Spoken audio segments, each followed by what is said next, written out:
million years, the Earth's climate has fluctuated, cycling from ice ages to warmer periods. But in the last century, the planet's temperature has risen unusually fast, about 1.2 to 1.4 degrees Fahrenheit. Scientists believe it's human activity that's driving the temperatures up, a process known as global warming. Ever since the Industrial Revolution began, factories, power plants, and eventually cars have burned fossil fuels such as oil and coal, releasing huge amounts of carbon dioxide and other gases into the atmosphere.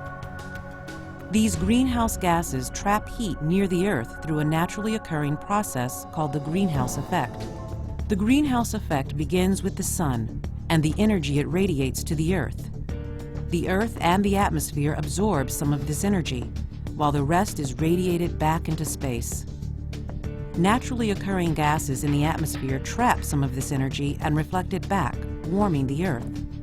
Scientists now believe that the greenhouse effect is being intensified by the extra greenhouse gases that humans have released.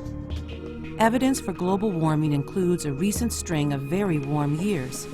Scientists report that 1998 was the warmest year in measured history, with 2005 coming in second.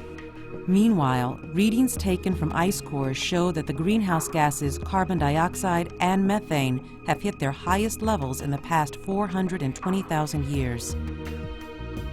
Arctic sea ice is also shrinking. According to NASA studies, the extent of Arctic sea ice has declined about 10% in the last 30 years.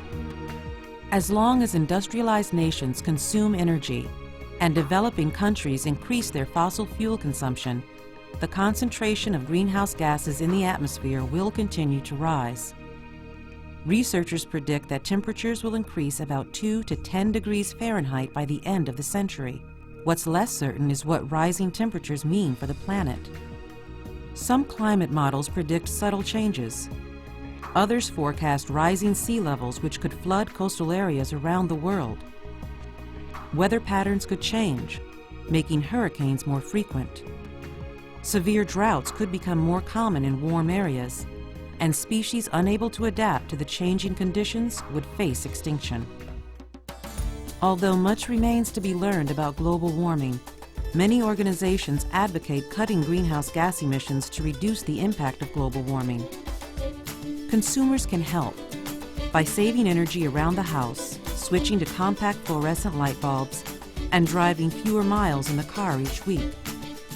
These simple changes may help keep the Earth cooler in the future.